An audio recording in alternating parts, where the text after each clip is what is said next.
दोस्तों, आपका स्वागत है एक महत्वपूर्ण वीडियो में। इसमें हम चर्चा करेंगे जून में जो आरबीआई की मौद्रिक नीति समिति है उसकी जो बैठक हुई है, जिसे आरबीआई की एमपीसी कमेटी कहते हैं, उसकी बैठक के महत्वपूर्ण की पॉइंट्स क्या हैं, सीआरआर में क्या बदलाव हुआ है, रेपो रेट में क्या बदलाव हुआ है, एसडीएफ में क्या बदलाव हुआ है, इकोनॉमी की जो अर्थव्यवस्था का जो ग्रोथ का अनुमान है वो क्या है, इन सब चीज़ों को हम जानेंगे। साथ में इसके जो बेसिक्स हैं उनको भी सरल भाषा में जानेंगे। तो जुड़े रहिए इस वीडियो में और देखते रहिए। देखिए, ये आरबीआई की जो है, आरबीआई की मौद्रिक समिति की जो बैठक है वो हो रही है और ये हर 2 महीने में होती है। कितने महीने में होती है? हर 2 महीने में होती है। तो सबसे पहले हम क्या करते हैं, आरबीआई की जो मौद्रिक नीति समिति है, मॉनेटरी पॉलिसी कमेटी है, उसी के बारे में कुछ महत्वपूर्ण पॉइंट जान लेते हैं। देखिए, सबसे पहले इसका गठन कब हुआ था? मौद्रिक नीति समिति जो है, इसका गठन जो है वो आपको याद रखना है 2016 में हुआ था। आपसे अगर एग्जाम में पूछा जाए कि आरबीआई की मौद्रिक नीति समिति की गठन कब किया गया, स्थापना कब किया गया, तो आपका जवाब होगा 2016 में। कितने सदस्य होते हैं? मॉनेटरी पॉलिसी कमेटी में टोटल 6 सदस्य होते हैं। 3 सदस्य आरबीआई के और 3 सरकार के सदस्य होते हैं। तो देखिए, 3 आरबीआई के सदस्य होते हैं और 3 सरकार के द्वारा नॉमिनेट किए जाते हैं। कुल कितनी बैठक होती हैं? एक साल में टोटल 6 बैठक होती हैं। हर 2 महीने में एक बार बैठक की जाती है। आरबीआई की जो मॉनेटरी पॉलिसी कमेटी है वो साल में 6 बार मीटिंग करती है और हर 2 महीने में एक बार मीटिंग करती है। 2025 में सबसे पहले फरवरी में मीटिंग हुई, फिर मीटिंग हुई अप्रैल में और अब मीटिंग हुई जून में। और आप मुझे पता है कमेंट करके बता देंगे कि अगली बैठक इसकी किस महीने में होगी। ठीक है। और मुख्य कार्य क्या है? Monetary policy committee repo rate हो गया, एसडीएफ हो गया, सीआरआर हो गया और जो मौद्रिक नीति है, भारत सरकार की जो मॉनेटरी पॉलिसी है उसमें क्या परिवर्तन किए जाएं, उसमें क्या डायरेक्शंस तय किए जाएं, इस सब चीज की काम की समीक्षा करना, उस पर रणनीति बनाना और क्या क्या महत्वपूर्ण डिसीजन हो सकते हैं वो लेना, यही मुख्य कार्य होते हैं आरबीआई के मौद्रिक नीति समिति के। साथ में यह समिति जो है हर 2 महीने में बैठक करके मौद्रिक नीति की क्या करती है? समीक्षा करती है। वोटिंग अधिकार, ये इंपॉर्टेंट है, ये एग्जाम में पूछा जा चुका है। तो आरबीआई गवर्नर के पास कास्टिंग वोटिंग होता है। निर्णायक वोट कौन देता है? जो है वो आरबीआई गवर्नर देते हैं। मॉनेटरी पॉलिसी कमेटी के चेयरमैन भी कौन होते हैं? आरबीआई के गवर्नर होते हैं। और देखिए, आप कहोगे सर ये कास्टिंग वोट का क्या मतलब मसला है, ये कास्टिंग वोट क्या होता है? निर्णायक वोट। देखिए, ये इसलिए होता है क्योंकि सदस्य 6 हैं। मान लो 3-3 पे मामला बराबर हो गया, किसी ऐसे निर्णय पे जिस पे 3 लोगों ने समर्थन में वोट दिया, 3 लोगों ने उसके विरोध में वोट दिया, तो अब क्या हो गया? बराबरी का मुकाबला है। अब फाइनल वोट कौन करेगा? अब फाइनल वोट कौन करेगा? फाइनल वोट आरबीआई के गवर्नर करेंगे मॉनेटरी पॉलिसी में ये डिसीजन लेने के लिए।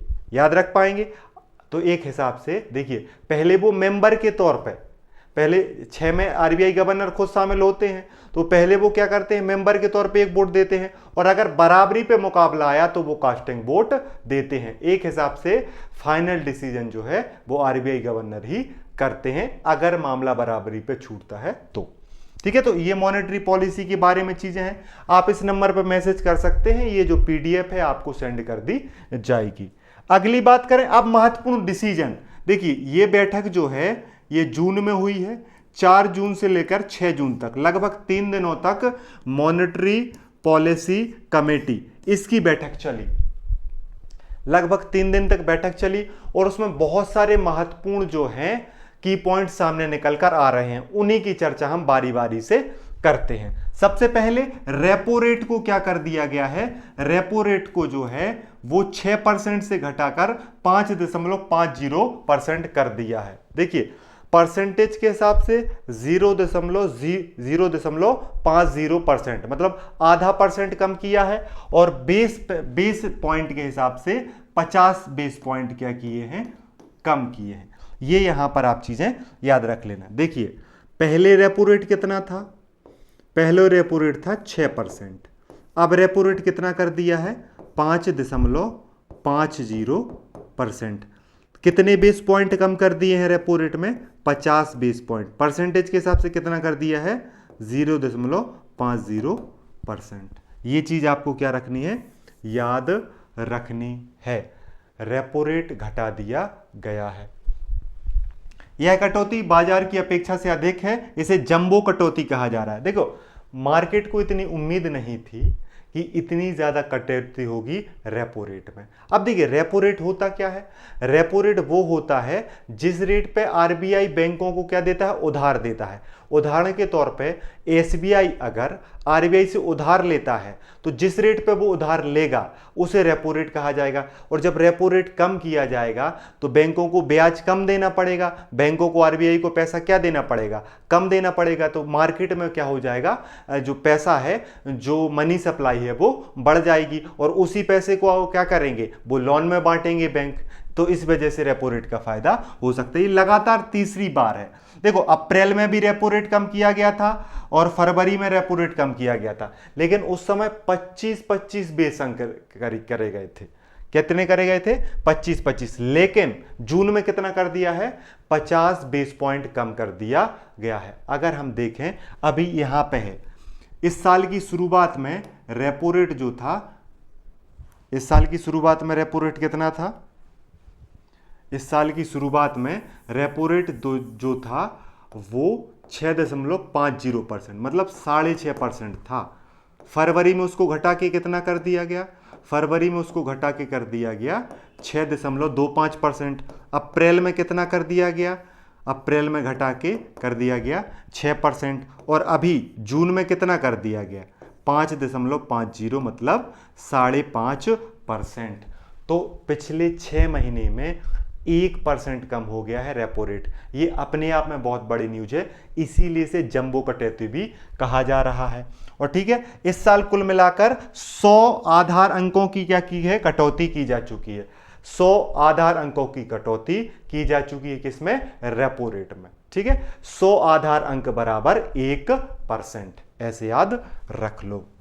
अगले डिसीजन की बात करें तो देखिए होम लोन क्या हो जाएगा, सस्ता हो जाएगा। रेपो रेट में कमी होने की वजह से जो होम लोन है वो सस्ता हो जाएगा, उसका जो परसेंटेज है 7.5 से नीचे आ सकता है। और जो देखो 30 लाख की जो होम लोन है वो 20 वर्षों के लिए 2000 तक की ईएमआई में क्या आ सकती है, कमी आ सकती है। मतलब कि रेपो रेट कम होने से लोन पे जो है वो इंटरेस्ट कम हो जाएगा, उसकी वजह से जो किस्त है वो भी कम हो जाएगी। ठीक है, सीआरआर में भी क्या कर दी गई है, इसमें भी 100 आधार अंकों की क्या कर दी गई है, कमी कर दी गई है। 4% से घटाकर सीआरआर कितना कर दिया है, 3% कर दिया है। कैश रिजर्व रेशो वो पैसा होता है जो बैंकों को अपने पास रखना पड़ता था। बैंकों को पहले क्या कितने परसेंट रखना पड़ता था अपने पास, 4%।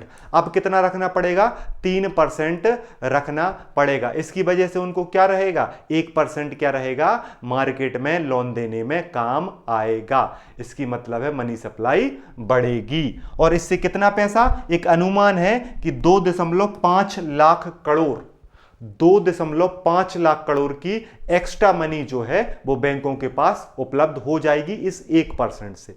अर्थव्यवस्था बहुत बड़ी है, तो इस डाटा को थोड़ी ध्यान से समझिए, है ना। इतना जो पैसा है ये लोनों में बांटा जाएगा, बैंक इसको यूज कर पाएंगे, क्योंकि माहौल बेहतर बनाने के लिए ये चीजें करी जाती हैं। आगे अगर हम बात करें तो एसडीएफ को क्या कर दिया गया है, एसडीएफ को जो है वो इतना कर दिया गया है, घटाकर 2.25% कर दिया गया है। और बैंक नोट को घटाकर कितना कर दिया है, 5.75%। मतलब कि एसडीएफ भी कम हो गया है। अब एसडीएफ, वर्तमान में एसडीएफ कितना हो गया है, ये हो गया है 5.25%। और बैंक रेट कितना हो गया है, बैंक रेट हो गया है 5.75%। अब आपको लगे एसडीएफ क्या है, स्टैंडिंग डिपॉजिट फैसिलिटी। ये क्या करता है, आरबीआई बैंकों से कहता है तुम्हारे पास ज्यादा पैसा है मेरे पास रख दो और उस पर ब्याज ले लो। बैंकों का पैसा आरबीआई जब अपने पास रखता है उस पर जो इंटरेस्ट देता है उसे एफडीएफ कहा जाता है, एसडीएफ, सिंपल। ये 2022 में शुरू किया गया है। इसके पहले रिवर्स रेपो रेट चलता था, उसकी जगह पे एसडीएफ आया है, इतना याद रख लो। एसडीएफ में पैसा किसके पास रखा जाता है? आरबीआई के पास। पैसा होता किसका है? बैंकों का। तो बैंकों को क्या मिलता है? उस पर ब्याज मिलता है, जो ब्याज मिलता है उसे ही क्या कहते हैं? एसडीएफ कहते हैं। ठीक है। और बैंक रेट क्या है? लॉन्ग टर्म में जो बैंक आरबीआई से उधार लेते हैं उसे बैंक रेट कहते हैं। देखो, शॉर्ट टर्म के लिए रेपो रेट और लॉन्ग टर्म के लिए बैंक रेट। ठीक है, इतना याद रख लेना। और आरबीआई ने अपने रुख को क्या कर दिया है? उसका जो स्टैंस है एकोमोडेटेड था पहले, अब उसको क्या कर दिया है? न्यूट्रल कर दिया है।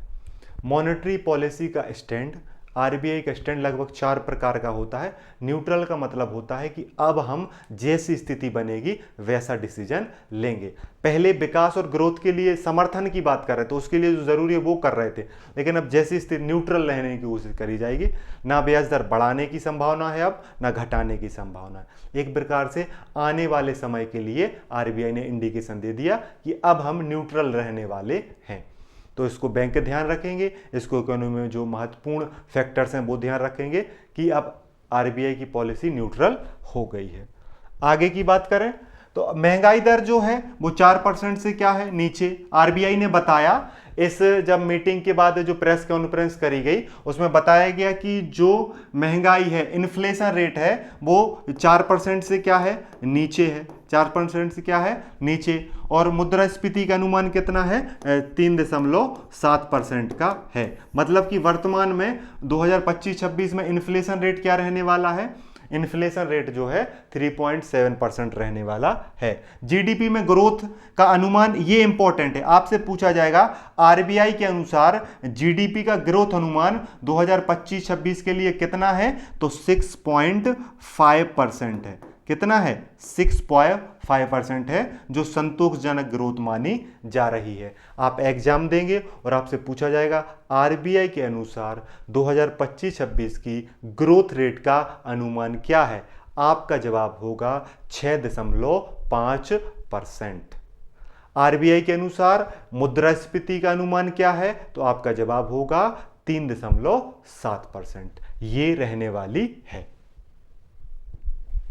अगला लिक्विडिटी, देखो सीआरआर में कटौती कर दी है, रेपो रेट में कमी कर दी है, जिसकी वजह से इकोनॉमी में क्या बन जाएगी? तरलता बढ़ जाएगी, लिक्विडिटी क्या हो जाएगी? बढ़ जाएगी। बैंकों के पास ज्यादा पैसा रहेगा, बैंक उस पैसे को लोन में देंगे, लोन से लोग लोन लेंगे और फिर वो मार्केट में खर्च किया जाएगा। मतलब कि इकोनॉमी में लिक्विडिटी बढ़ जाएगी, पैसा आ जाएगा, तरलता बढ़ जाएगी। ठीक है, इससे क्या होगा? लोग ज्यादा उपभोग करेंगे, इससे ज्यादा लोग इन्वेस्ट करेंगे। ठीक है, जिससे मांग और उत्पादन दोनों में क्या आएगा? सुधार आएगा। लोगों के पास पैसा आएगा तो वो उसका उपभोग करेंगे, उसका इन्वेस्ट करेंगे, इन्वेस्ट करेंगे तो डिमांड बढ़ेगी, और डिमांड बढ़ेगी तो अर्थव्यवस्था को मजबूती मिलेगी, और मजबूती मिलेगी तो क्या होगा? उत्पादन भी बढ़ेगा। वाहन और प्रॉपर्टी की बिक्री में उछाल आने की संभावना है। देखो, कार, बाइक, मकान, इनमें बढ़ोतरी हो सकती है। और 5 वर्षों में ये पहली बार ऐसा है कि लगातार 3 बार कटौती की गई। आरबीआई ने बताया कि लगातार 3 बार कटौती की गई, पहले ऐसे 5 वर्षों में ऐसा नहीं हुआ है। अक्सर कभी बढ़ाते थे, कभी घटाते थे, कभी स्थिर रखते थे। लेकिन इस बार क्या हुआ है? पिछले 3 बार से फरवरी, अप्रैल और जून लगातार 3 बार जो है वो जो महत्वपूर्ण दरें हैं वो कम की गई हैं। फिर आरबीआई ने कहा कि आरबीआई ने साफ किया कि उसका निर्णय केवल महंगाई पर नहीं बल्कि वैश्विक मंदी, कच्चे तेल की कीमत, घरेलू मांग जैसी पहलुओं पर आधारित है। मतलब आरबीआई ने स्पष्ट बताया कि सिर्फ वो भारत की चीज़ों को नहीं देख रही है, इन्फ्लेशन वस को नहीं देख रही है, वो देख रही है कि वर्ल्ड में रिसेशन की स्थिति क्या है, कच्चे तेल की कीमत की स्थिति क्या है, घरेलू डिमांड की चीज़ क्या है। मतलब कि बहुत सारे पॉइंटों पर तय किया गया कि ये चीज़ घटानी है या नहीं। ठीक है, युद्ध और वैश्विक अनिश्चितता पर नजर। आरबीआई के गवर्नर संजय मल्होत्रा ने कहा कि टैरिफ वार और अंतर्राष्ट्रीय संघर्षों पर आरबीआई लगातार निगरानी बनाए हुए है। देखिए, इस मीटिंग में युद्ध की स्थिति जो दुनिया भर में चल रही है ना, टैरिफ और ट्रंप चाचा जो महान बने हुए हैं, कभी भी टैरिफ लगा देते हैं। तो उस स्थिति पर मतलब आरबीआई जो है वो सारी चीज़ें क्लियर कर रही है कि हमें पता है कि वैश्विक मंदी आ सकती है, हमें पता है कि टैरिफ बढ़ाया जा सकता है, हमें पता है कि युद्ध की स्थिति बन सकती है, हमें पता है कि घरेलू मांग पे असर हो सकता है बहुत सारी चीज़ों का। तो उन सारी चीज़ों को ध्यान में रखते हुए पॉलिसीज बनाई जा रही हैं और भारत की अर्थव्यवस्था जो है वो सही से काम करेगी, ये विश्वास है आरबीआई को। ठीक है। फिर आरबीआई ने मौद्रिक नीति ये स्पष्ट किया कि विकास को बढ़ाना है, जो ग्रोथ रेट है उसको बढ़ाने में ये चीजें शामिल होंगी। रेपो रेट कम करना हो, रिवर्स रेपो रेट कम करना हो, एसडीएफ की स्थिति हो, ये जितने भी डिसीजंस लिए गए हैं इसका पर्पज है भारत की ग्रोथ रेट को बढ़ाया जा सके। और ये देखा भी जाए, देखो रेपो रेट में कितने आधार अंकों की कमी हुई है, 50। सीआरआर में कितने की हुई है, 100। ये चीज आपको क्या रखनी पड़ेगी, याद रखनी पड़ेगी। और ये जो संकेत दिया है कि विकास को प्राथमिकता दे रहा है, यह कदम खासकर लोन लेने वाले ग्राहक, बिजनेस निवेशकों और बाजार की खपत के लिए सकारात्मक संकेत है। सरकार और आरबीआई का स्पष्ट संदेश है कि हम ग्रोथ पर फोकस कर रहे हैं, हम अपने देश की अर्थव्यवस्था को मजबूत कर रहे हैं। आप सभी को पता है पिछले कुछ दिनों पहले ही हम जो है दुनिया की चौथी बड़ी जो है अर्थव्यवस्था बने हैं। अब यहाँ पर आप ये पीडीएफ प्राप्त करना चाहते तो इसमें मैसेज कर ही सकते हैं। अगर हम यहाँ पे देखें कि हमने कुछ चीज़ों को यहाँ पे जो किया है, देखिए अभी हम जून 2025 की स्थिति में जो निर्णय लिए गए हैं इस मीटिंग में, जून 2025 के हिसाब से अगर अभी आपसे बोला जाए कि रेपो रेट क्या है, अभी जो रेपो रेट देखो घटा 50% गया है, वर्तमान रेपो रेट क्या है, तो वर्तमान में रेपो रेट जो बचा है वो 5.50% मतलब 5.5% क्या है, रेपो रेट है। वर्तमान में सीआरआर कितना है, सीआरआर वर्तमान में है 3%, कितना है, 3% है। एसडीएफ कितना है, वर्तमान में एसडीएफ हो गया है 5.25%। और बैंक रेट क्या है वर्तमान में, बैंक रेट है 5.75%। तो ये जून की वर्तमान स्थिति है। इन चार चीजों को आप क्या रख सकते हैं, याद रख सकते हैं। आरबीआई की जो बैठक हुई जून 2025 में, उसमें रेपो रेट को तय कर दिया गया है 5.5%, सीआरआर हो गया है 3%, एसडीएफ हो गया है 5.25% और जो बैंक रेट है वो 5.75% तय कर दिया गया है। तो वर्तमान स्थिति यही है। उम्मीद है कि ये क्लास आपको अच्छी लगी। पढ़ते रहिए, मुस्कुराते रहिए और अपना ध्यान रखिए। जय हिंद, जय